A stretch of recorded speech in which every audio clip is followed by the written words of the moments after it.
여러분 안녕하세요. 성경과 사람을 진행하는 최현정 아가타입니다. 일상 속에서 잠시 빠져나와서 우리의 삶을 돌아보는 시간, 성경과 사람. 오늘은 어떤 성경 속의 인물을 만나게 될까요? 오늘도 어김없이 이남희 박사님과 함께 이야기 나누겠습니다. 어서 오세요. 네, 안녕하세요. 이제 우리가 구약을 꽤 오래 살펴본 네. 것 같아요. 이제 거의 막바지로 향해 네. 가는 즈음이라고 느끼는데 오늘 우리가 살필 인물은 예언자 에제키엘입니다. 네. 이제 우리가 구약을 마지막으로 두는 네. 상황에서 예언자 에제키엘을 한번 이야기해보자 네. 하셨던 이유를 먼저 여쭙고 싶어요. 네. 우선 보통 이제 이 성경을 약간 역사서처럼 생각을 해가지고 처음에 창세기가 나오기 때문에 맨 뒤는 제일 마지막이라고 생각할 수 있잖아요. 네. 가장 최근이라고. 근데 그거는 아니에요.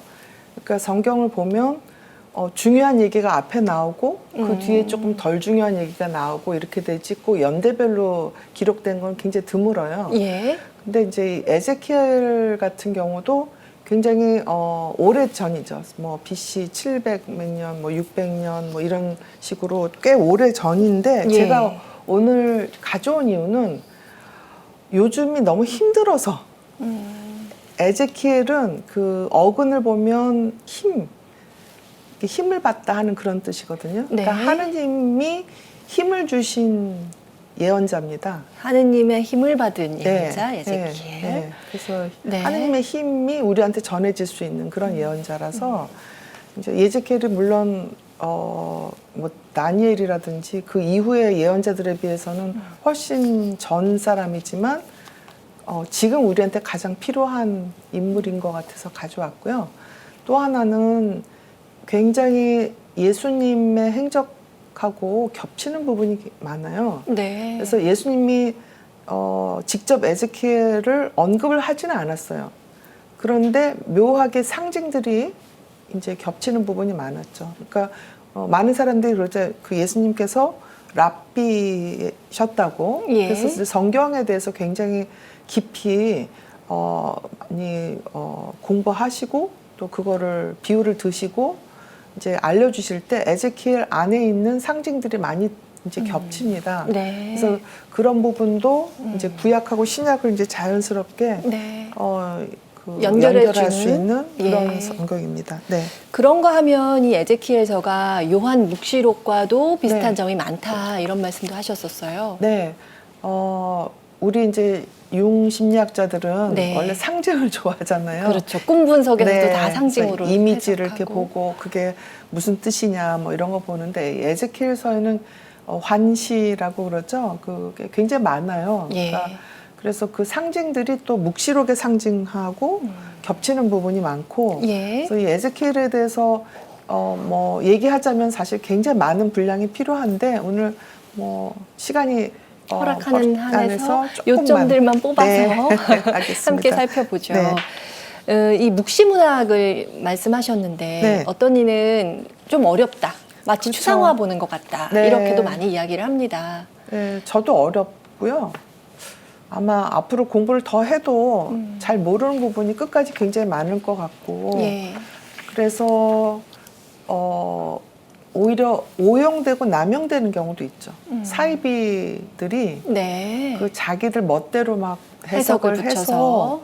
해서 그 소위 말하는 사이비 종교의 신도들을 엉뚱한 대로 끌고 가고 하는 경우가 꽤 많아서 특히 묵시문학의 경우에는 교회에서 해석하는 거에 좀 철저하게 그걸 잘 받아들이고 공부하고 하는 게 필요해요. 예. 그러니까 저 같은 심리학자가 얘기하는 거는 교회에서 말하는 해석이나 주석하고는 좀 다 별개로 우리 심리가 어떻게 반응하느냐지 이게 예수님께서 말씀하시는 뜻이다.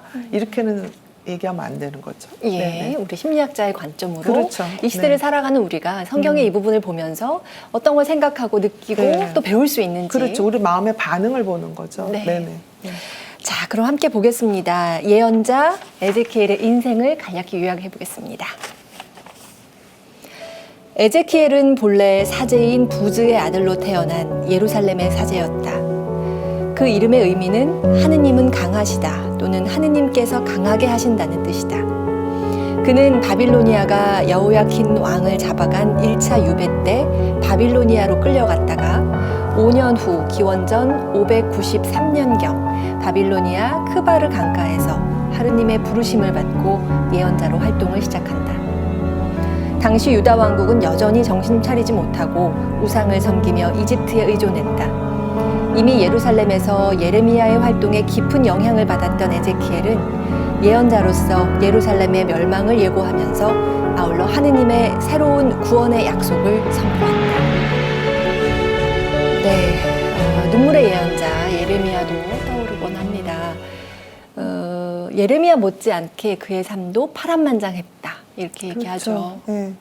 그 바빌론 유수라고 그러죠. 바빌론으로 유배될 때 난민이죠, 일종의. 요즘 식으로 하면 네. 그 피난민이 돼서 끌려가고 또 거기서 다시 돌아와서도 또 많은 사람들한테 아주 뭐 오해도 받고 음모에도 들어가고 네. 또 부인도 죽고 그래서 그 많은 상징들이 굉장히 슬프고 가슴을 깊이 아프게 하는 부분들이 있습니다. 네. 네, 그래서 우리가 이제 역사서라고 하기는 조금 부족한 부분이 많기 때문에 사실이 뭐냐를 따지기보다는 에zekiel이 어떤 마음을 갖고 그 멸망해가는 이스라엘에 어떤 예언을 했나 거기에 네. 좀 주목을 할 필요가 있을 것 같아요. 알겠습니다.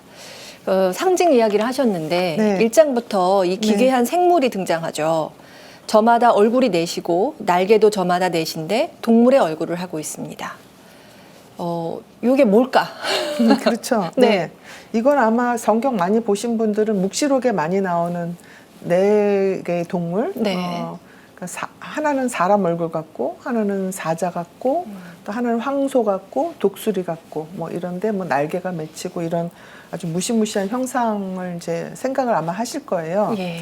근데 사자, 황소, 독수리 다 어떤 특징을 가지고 있어요. 사자는 맹수 중에 하나고, 그렇죠. 그리고 황소는 힘이 세고, 그렇죠. 그렇죠. 가축 중에서 가장 힘이 세고 예. 도움이 되고 또 독수리도 역시 네, 하늘을 맹금 나는 중에 가장 하는 맹금에 속하죠. 예. 그러니까 이 에제키엘의 뜻이 뭐라 그랬죠? 하느님은 강하게 하신다. 그렇죠. 그래서 그 힘을 가지고 있는 그 상징들이거든요. 네. 근데 왜 이 상징들이 나타났을까? 그 이제 우리 집단 무의식이라는 얘기를 하는데요. 융심리학에서 지금 의식 상황에서 이스라엘 사람들이 너무 힘들어요. 너무 약해졌고 예. 너무 고생하고 있으니까 뭐가 필요하겠어요? 그거를 북돋아줄 만한 뭔가 힘이 필요하죠. 힘이 필요하죠. 그러니까 네. 강한 사자, 독수리, 또 그 황소가 이 이스라엘 사람들의 약한 마음, 지친 마음을 어루만져주고 그게 요새 우리한테도 또 필요한 거죠. 그러니까 우리 네. 시작할 때부터 요즘 너무 힘든 시기여서 모두 네. 다 힘이 빠져 있는 시기여서 네. 이 네. 책을 이걸 한번 봐야겠다는 네. 생각을 하셨다고 했는데 네.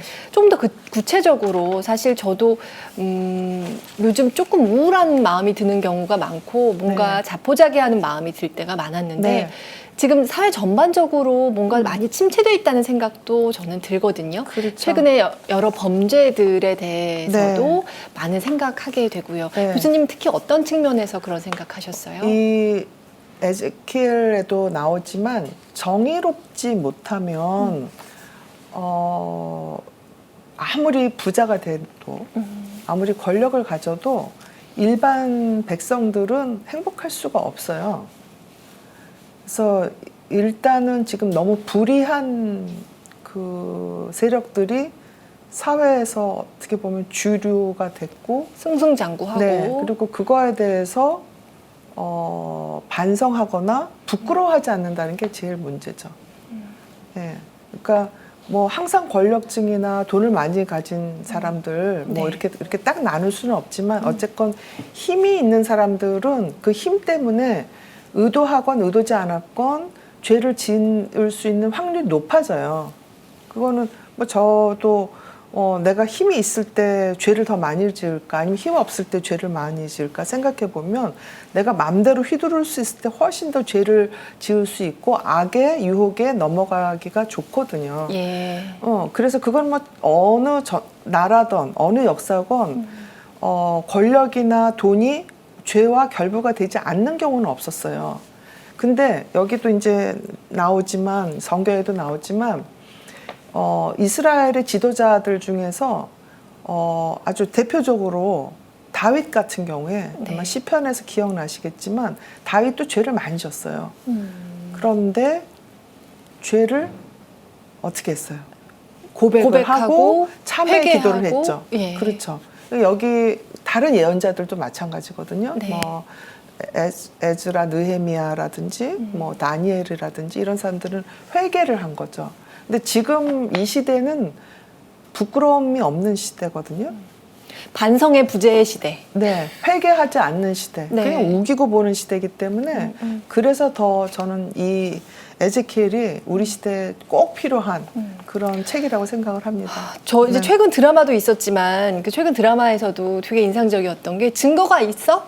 증거 없으면 난 죄 없어. 이렇게 이제 네네네. 네, 학교 폭력에 연루된 사람도 네, 그런 식으로 네. 반응하는 거. 네. 이런 것들이 증거가 없으면 죄가 없다는 그 논리가 너무나 당당하게 네. 사실은 사회에서도 통용이 되고 있단 말이에요. 네, 그게 하느님의 부재죠. 그러니까 증거하고 상관없이 내가 죄를 짓고 있는 거는 항상 어디든지 계시는 그리고 항상 어디든지 보고 계시는 하느님은 알잖아요. 네. 다른 사람 몰라도. 그러니까 그런 하느님의 존재가 없다고 생각을 하기 때문에 뭐 일종의 무신론적인 태도라서 예. 뭐 들키지 않으면 괜찮아 라는 게 너무 모든 사람들의 머릿속에 막 침범하고 있는 바이러스 같이 돼버려서 사실 걱정입니다. 네. 그렇습니다. 네. 자, 이제 에제키엘로 다시 돌아와 본다면 부인을 무척 아름답다고 칭송하는 부분도 있는데 슬프게도 그 부인이 죽음을 맞습니다. 슬픔에 빠져있는 에제키엘에게 하느님은 이런저런 요구를 하시죠. 잠시 그 장면 읽어보겠습니다. 사람의 아들아, 나는 네 눈의 즐거움을 갑작스러운 죽음으로 너에게서 앗아가겠다. 너는 슬퍼하지도 울지도 눈물을 흘리지도 마라. 조용히 탄식하며 죽은 이를 두고 곡을 하지 마라. 머리에 쓰개를 쓰고 발에 신을 신어라. 콧수염을 가리지 말고 사람들이 가져온 빵도 먹지 마라. 저녁에 내 아내가 죽었다. 그 다음날 아침에 나는 분부를 받은 대로 하였다. 분부를 받은 대로 하기가 무척 어려운 상황이 아닌가 싶어요. 네. 근데 애도마저도 하느님께서 하지 마라 하신 것 같아서 네. 저는 이게 조금 이를테면 곡을 하지 말아야 하고 네. 머리에 쓰개를 써야 하고 발에 신을 신고 네. 이런 것들이 어떤 상징일까요? 그걸 저는 이렇게 이해를 했어요. 그러니까 네가 지금 아내를 잃은 슬픔이 굉장히 크지만 네. 그러나 눈을 돌려서 밖을 봐라. 더 큰 슬픔에 잠겨 있는 사람들이 너무나 많다. 네가 해야 될 일은 네. 너의 개인적인 슬픔에 휩싸여서 거기에 매달리는 것이 아니고 너보다 더 깊은 슬픔을 가진 사람들에게 예. 하나님의 말씀을 전달하는 게 너의 역할이다. 그러니까 그 역할에 충실해야 된다. 네. 그런데 역설적으로 그런 역할을 하다 보면 나의 슬픔이 치유가 될 수가 있어요. 그러니까 예를 들자면 뭐 그 전태일 열사의 어머님이 네. 이소선 여사가 운동가가 됐죠. 소위 그렇죠. 말하는 사회운동가가 돼서 예. 그걸 극복을 하셨죠. 뭐 이한열이라든지 박종철 열사의 아버님들이 비슷한 처지에 있는 많은 학생들을 도와주고 예. 그거를 이제 사회에 많은 얘기를 하시면서 아들을 잃은 슬픔을 극복을 또 하신 거죠. 예. 그런 상황이랑 굉장히 비슷한 거죠. 그러니까 사실 내 슬픔에만 잠겨서 이 세상에서 내가 제일 슬퍼 그러면서 매일 운다고 치유가 되는 게 아니라 네. 내가 지금 슬프지만 내가 해야 될 일이 있어. 미션이 있단 말이죠. 그래서 네. 내가 돌봐야 될 사람이 있고 내가 책임져야 될 누군가가 있고 해야 될 일이 있다 그러면 그 슬픔을 예. 참고 넘길 수 있는 힘을 받을 수가 있습니다. 예. 그게 어떤 의미에서는 굉장히 성숙한 애도의 극복 방법이죠. 예. 네네. 한편으로는 정말 무게가 정말 큰 네. 역할이구나. 그렇죠. 그 생각도 새삼 하게 되는데 네. 이 내용 안에서 상징들도 참 많이 보이는데요. 이것도 좀 읽어보겠습니다. 하느님께서 보여주시는 환시 속에서 나를 이스라엘 땅으로 데리고 가셔 매우 높은 산 위에 내려놓으셨다. 그 산 위 남쪽으로는 성읍의 건축물 같은 것들이 있었다.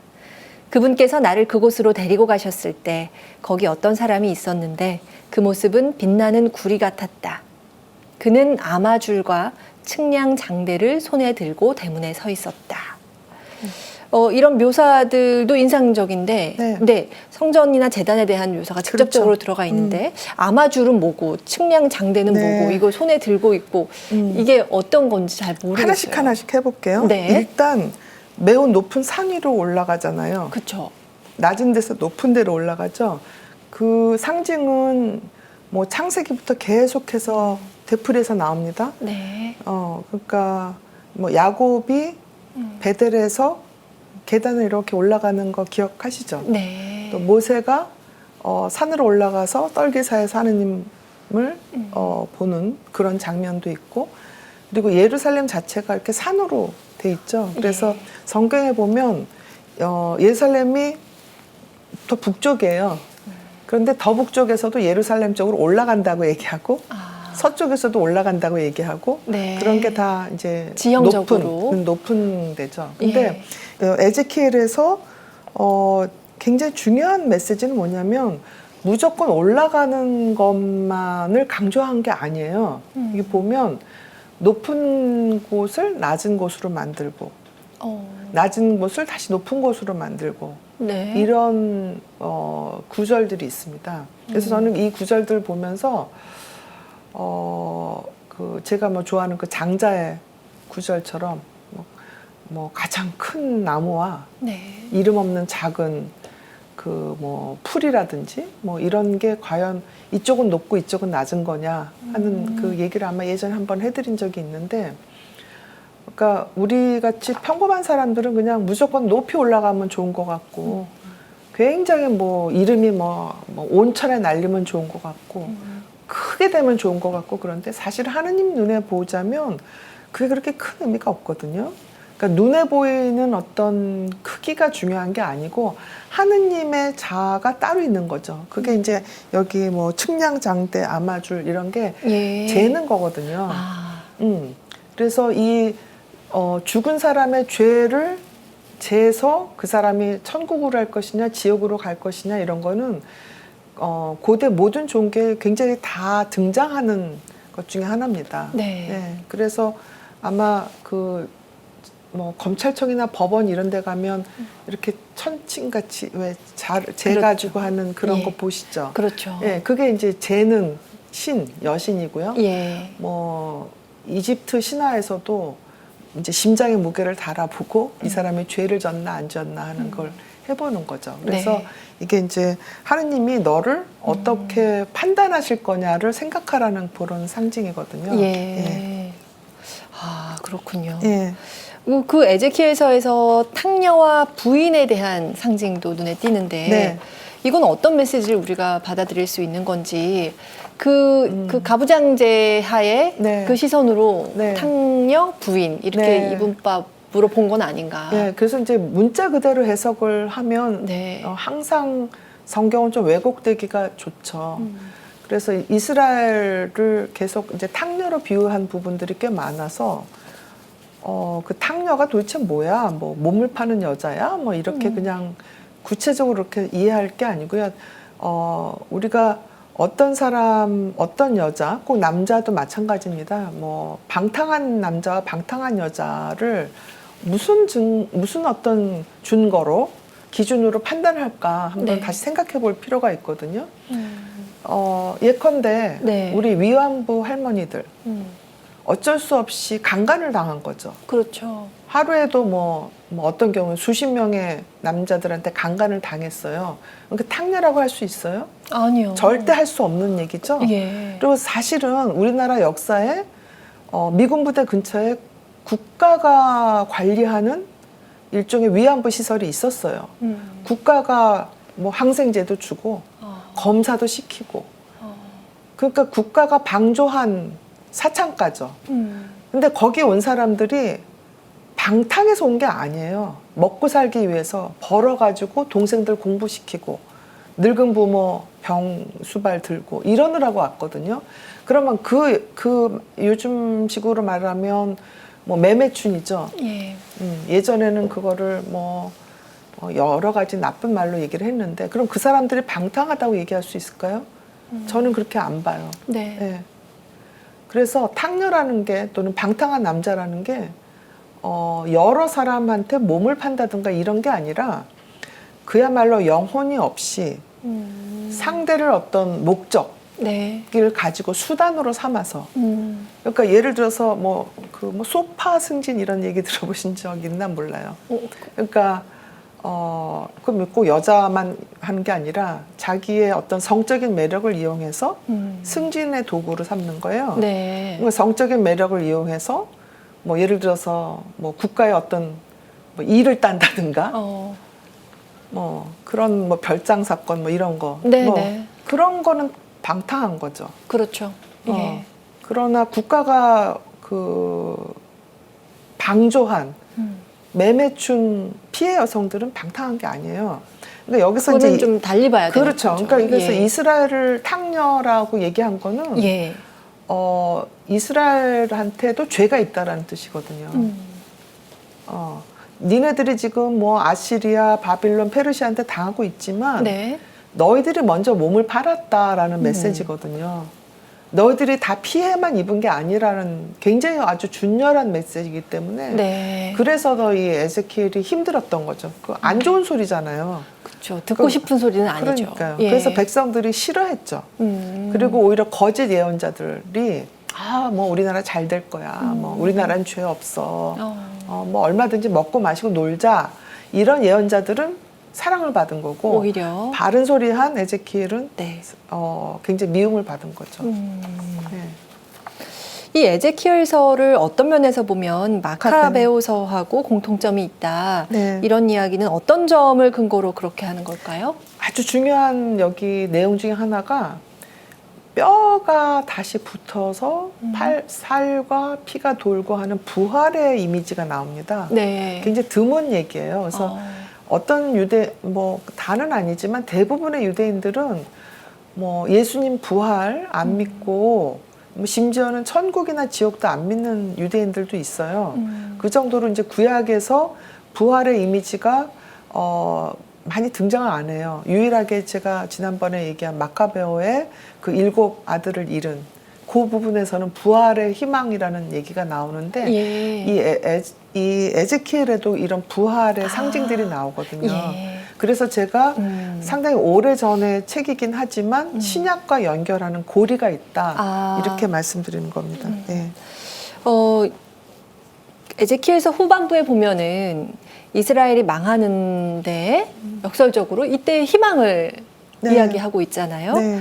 이때 말씀하신 것처럼 죽음과 부활은 네. 어떤 식으로 지금 에제키엘은 이야기하고 있는 걸까? 네, 그 에제키엘이 뭐 예수님을 알지는 못했겠죠. 그리고 그때가 이제 바빌론 유수니까 그 다음에 이제 다시 돌아오는 거. 그러니까 이스라엘이 완전히 전 세계 뿔뿔이 흩어져서 다 멸망할 줄 알았는데 다시 원래 고향으로 돌아왔으니까 그것도 일종의 부활 상징이 될 수가 있잖아요. 예. 그리고 이스라엘 국민들이 다시 합치면서 또 서로 사랑하게 되면 그것도 다시 부활하는 거죠. 그런 의미의 희망이라고 생각을 하면 되지 않을까 싶은데 네. 이게 큰 그림으로 보자면 에제키엘 때 예수님의 부활을 상당히 많이 예언한 부분들이 있죠. 나중에 보면 네. 뭐 포도나무의 비유라든가 뭐 무화과 나무의 비유라든지 이렇게 매칭이 되는 부분들이 굉장히 많아요. 네. 그 아까 말한 그 뼈의 비유라든지 예. 그래서 이게 장기적으로 보자면 예수님의 부활까지 가는구나 하고 이제 우리로서는 그렇게 이해할 수가 있는 거죠. 네.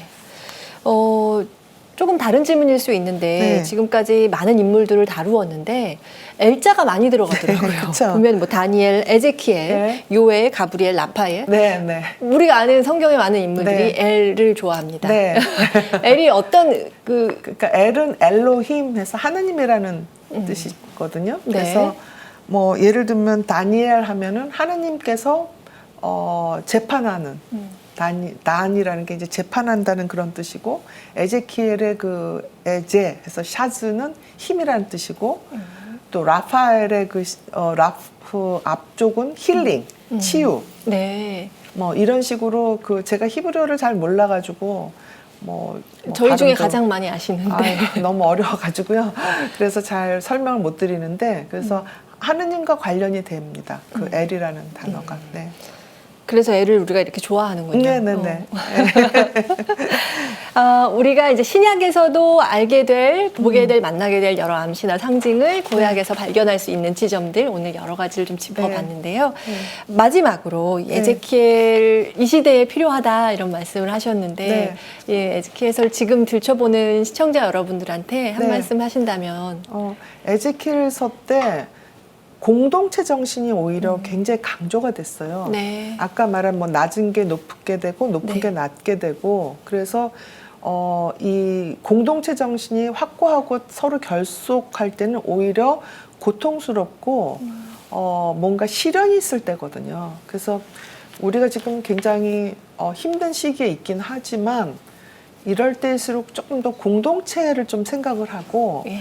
개인을 넘어서는 전체를 한번 돌아다 보면 아까 말한 애도 반응은 큰 애도를 할 때 오히려 극복이 된다고 그랬잖아요. 예. 그러니까 나의 고통이 이 공동체 전체의 고통에 대해서 고민하고 노력하면서 자연스럽게 치유되는 부분이 있어요.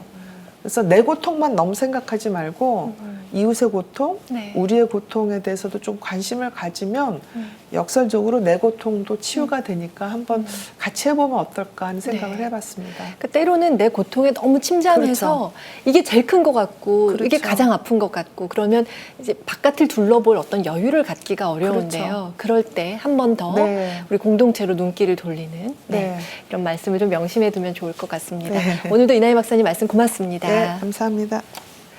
네, 이제 신학으로 이어지는 구약 안에서 여러 상징들을 함께 살펴볼 수 있는 그런 시간이었습니다. 다음 시간에는 에즈라와 느헤미야의 이야기 또 나눠보도록 약속드리고요. 한 주 동안 건강하게 지내시길 바랍니다. 감사합니다.